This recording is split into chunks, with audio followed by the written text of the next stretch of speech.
जो इस गैंग का सेकंड इन कमांड था वो फूलन को पहले से ही पसंद करता था। जब उसने देखा कि फूलन के साथ इतनी भयानक चीजें हो रही हैं, तो उससे और बर्दाश्त नहीं हुआ। उसने बाबू गुज्जर को वहीं पर गोली मार दी। बाबू गुज्जर के मर्डर की खबर पूरे आसपास के गांव कस्बों में आग की तरह तेजी से फैल गई। साथ ही ये भी सबको पता चल गया कि विक्रम मल्ला, जो फूलन की ही जाति का था, उसने अपने अपर कास्ट लीडर को मार दिया है। और ना सिर्फ ये, वो इस पूरी गैंग का लीडर भी बन चुका है। ये बात सिर्फ एक पावर शिफ्ट नहीं थी, बल्कि एक सिंबल बन गई थी अपर कास्ट के खिलाफ खुली बगावत का। फूलन अब विक्रम मल्ला के साथ रहने लगी थी। आखिर मल्ला ने ही तो बाबू गुज्जर से उसकी जान बचाई थी। धीरे धीरे फूलन को विक्रम से प्यार भी हो गया और दोनों का रिश्ता चंबल के गांव कस्बों में मशहूर हो गया। इनफैक्ट फूलन ने तो एक रबर स्टैंप भी बनवा लिया था, जिसमें लिखा था, दस्यु सुंदरी दस्यु सम्राट विक्रम की प्रेमिका, यानी कि डाकू सुंदरी डाकू सम्राट विक्रम की प्रेमिका। विक्रम ने फूलन को सब कुछ सिखाया, बंदूक चलाना, जिंदा रहने के तरीके और जंगल के सारे रूल्स। उसने फूलन देवी के लंबे बाल कटवा दिए और उसके लिए एक ट्रांजिस्टर रेडियो और एक कैसेट रिकॉर्डर भी खरीदा, क्योंकि फूलन को गाने सुनने का बहुत शौक था। विक्रम ने ही उसे पहली बार बंदूक दी और फूलन कुछ ही दिनों में जबरदस्त शूटर भी बन गई। विक्रम ने ही फूलन से कहा था कि अगर मारना ही है तो 20 को मारना,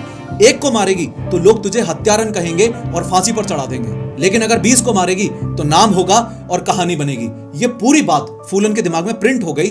आपको आगे पता चलेगा कैसे।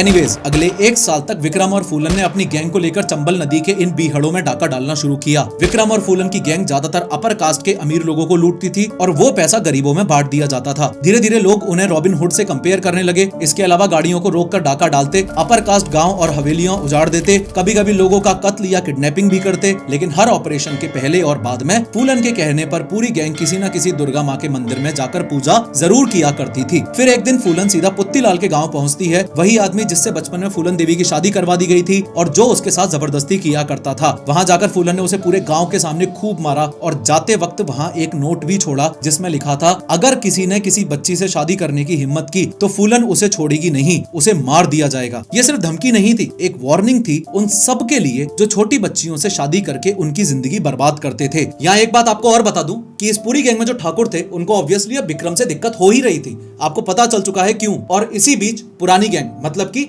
बाबू गुज्जर की गैंग के 2 पुराने डाकू श्री राम सिंह और लाला राम सिंह जेल से बाहर आ जाते हैं। दोनों ही ठाकुर थे, यानी कि अपर कास्ट के थे, और दोनों ही जेल जाने से पहले बाबू गुज्जर की इसी गैंग के साथ काम किया करते थे। जेल से निकलते ही इन्हें 2 बातों से प्रॉब्लम हो गई। पहली बात ये कि विक्रम मल्ला ने बाबू गुज्जर को मार दिया है और अब खुद गैंग का लीडर बन चुका है। और दूसरी, जो इनके लिए और भी बड़ी बात थी, वो ये कि विक्रम एक लो कास्ट का आदमी था। यह बात दोनों भाइयों को हजम ही नहीं हुई। उनके लिए कास्ट बहुत ज्यादा इंपॉर्टेंट थी, इसलिए दोनों भाइयों ने मिलकर विक्रम को खत्म करने का प्लान बनाया। और विक्रम की ही गैंग के कुछ लोग उसके खिलाफ हो गए, यानी कि ठाकुर श्री राम सिंह और लाला राम सिंह के साथ जाकर मिल गए। आज दिन है विक्रम की मौत का, 13 अगस्त 1980। सब कुछ रोज के जैसा ही था और डेली की तरह विक्रम और फूलन रात को अपने कैंप में सोने के लिए चले गए। तभी एक गोली चलने की आवाज आई। उसी सेकंड विक्रम उठ के बैठ गया। पहले तो उन लोगों को लगा कि पुलिस ने उनकी गैंग को घेर लिया है। पुलिस से बचने के लिए फूलन और विक्रम अपनी राइफल्स ढूंढने लग गए, लेकिन बदकिस्मती से वो वहां थी ही नहीं। और यही वो मोमेंट था जब विक्रम को लग गया था कि ये एक ट्रैप है। अगले ही पल श्री राम और लाला राम कैंप में घुस गए और बिना किसी वार्निंग के सीधा विक्रम पे गोली चला दी और विक्रम वही फूलन की गोद में ही मर के गिर गया। श्री राम और लाला राम की सनक अभी भी पूरी नहीं हुई और उन्होंने फूलन को उठाने का ऑर्डर दे डाला। फूलन कुछ समझ पाती उससे पहले ही श्री राम के साथ वाले डाकुओं ने फूलन के हाथ पैर बांध दिए और उसको उठा के एक बोट में डाल दिया। ये बोट सीधा जाकर रुकी इस बहमई गाँव में। लोकेशन का ओवरव्यू आप ऐसे ले सकते हो कि यहाँ कहीं चंबल की किसी बीहड़ में से फूलन देवी को उठाया था और कुछ किलोमीटर दूर यहाँ बहमई गाँव में ले गए थे। रोने लगी तो डांटा कि रोती क्यों है? ये जो मैंने बताया अभी 50% है, 100% देखना चाहती है? ये देख। बहमई गांव में फूलन को एक ऐसी झोपड़ी में कैद करके रखा गया जहां सिर्फ अंधेरा था। इस अंधेरे में उसे 3 हफ्तों तक रखा गया। से ब्लाउज खोला, दिखाया, छाती में गड्ढे हुए थे जो मांस नोचा था ठाकुरों ने और रेप करते थे।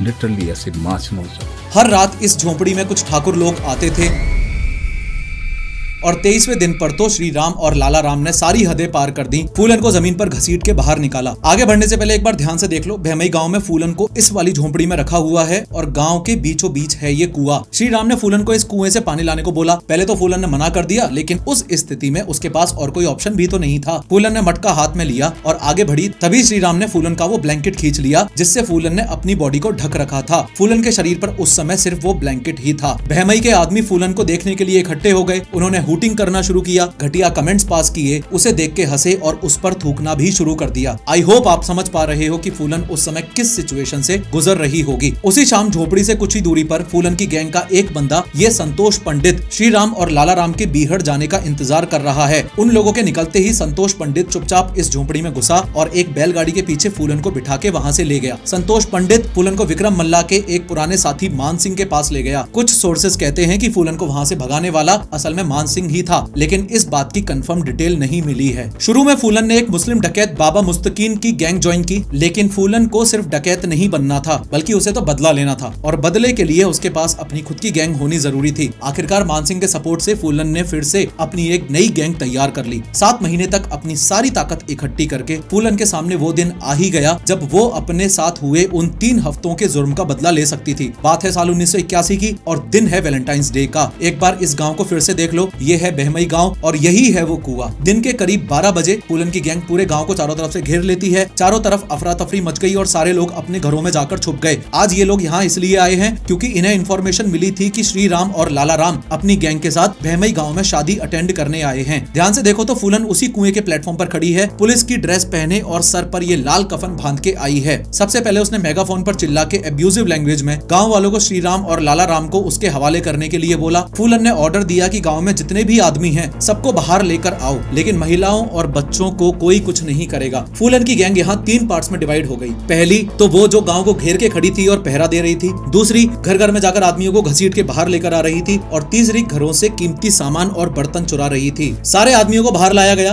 और एक एक करके सबसे श्री राम और लाला राम के बारे में पूछा गया। वहाँ मौजूद आदमियों में से 2 बंदे श्री राम और लाला राम की गैंग के ही निकले, बट श्री राम और लाला राम उस समय बहमई गांव में मौजूद ही नहीं थे। बाकी लोगों ने कसम खाई कि उन दिनों के बारे में किसी को भी कोई आइडिया नहीं है। लेकिन आज फूलन देवी के सिर पर तो खून सवार था। उसने 22 बंदों को एक लाइन में खड़ा किया और फिर से पूछा कि श्री राम और लाला राम कहाँ है। जवाब ना मिलने पर सबको एक ही साथ गोली मरवा दी। टोटल 150 गोलियां चली और 22 के 22 लोगों की मौत हो गई। हालांकि एग्जैक्ट नंबर्स थोड़े अनक्लियर हैं। कुछ सोर्सेस कहते हैं कि 20 लोग मरे और एक सर्वाइवर के मुताबिक 26 लोग लाइन में खड़े हुए थे। ये हत्याकांड इतना भयानक था कि सरकार ही हिल गई और उस टाइम उत्तर प्रदेश के चीफ मिनिस्टर वीपी सिंह ने तो इस पूरे हत्याकांड की मोरल रिस्पॉन्सिबिलिटी लेते हुए रेजिग्नेशन तक दे दिया था। फूलन के सिर पर 10,000 का इनाम रखा गया और यहीं से फूलन बैंडिट क्वीन के नाम से फेमस हो गई मीडिया की वजह से। अब फूलन देवी का नाम डाकुओं की दुनिया में सबसे बड़ा बन चुका था। इस कांड के बाद ठाकुर फूलन के और ज्यादा अगेंस्ट हो गए थे। अब सेंट्रल गवर्नमेंट के लिए सबसे बड़ी टेंशन ये बन गई थी कि कहीं ये पूरा मामला कास्ट वायलेंस में कन्वर्ट ना हो जाए। उस टाइम की प्राइम मिनिस्टर श्रीमती इंदिरा गांधी के लिए सबसे बड़ा इंपॉर्टेंट इशू बन गया था कि फूलन देवी को कैसे भी करके सरेंडर करवाना है। फूलन और उसकी गैंग लगातार उत्तर प्रदेश और मध्य प्रदेश के बीच घूमते रहते थे, इसलिए दोनों स्टेट्स की पुलिस ने फूलन से सरेंडर करवाने की प्लानिंग शुरू कर दी।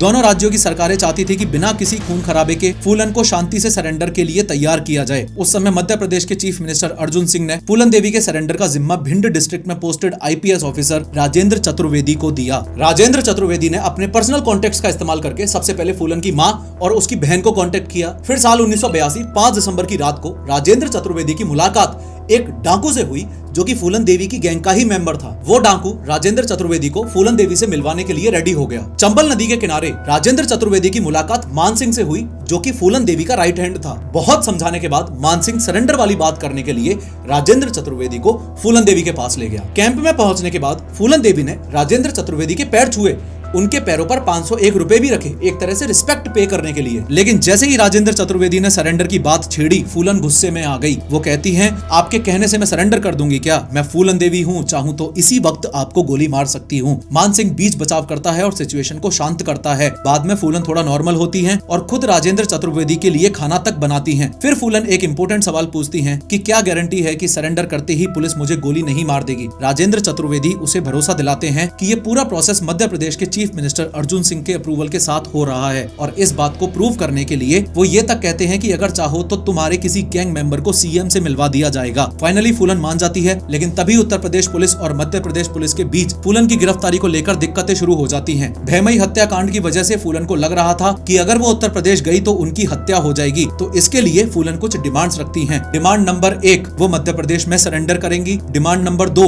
उनकी गाय और बकरी को भी उत्तर प्रदेश से मध्य प्रदेश लाया जाए। डिमांड डिमांड नंबर 3, उनको A ग्रेड जेल में रखा जाए। डिमांड नंबर 4, उनके भाई को सरकारी नौकरी दी जाए। डिमांड नंबर 5, परिवार को जमीन दी जाए। डिमांड नंबर 6, उन्हें या उनके गैंग के किसी भी मेंबर को फांसी की सजा ना दी जाए। इन डिमांड्स के चलते दोनों स्टेट्स की पुलिस के बीच टेंशन इतनी ज्यादा बढ़ गई कि आपस में गोलीबारी तक की नौबत आ गई थी। उत्तर प्रदेश पुलिस ने गुस्से में आकर मध्य प्रदेश पुलिस के 6 पुलिस वालों को गिरफ्तार तक कर लिया था और इस पूरे हंगामे के चलते सरेंडर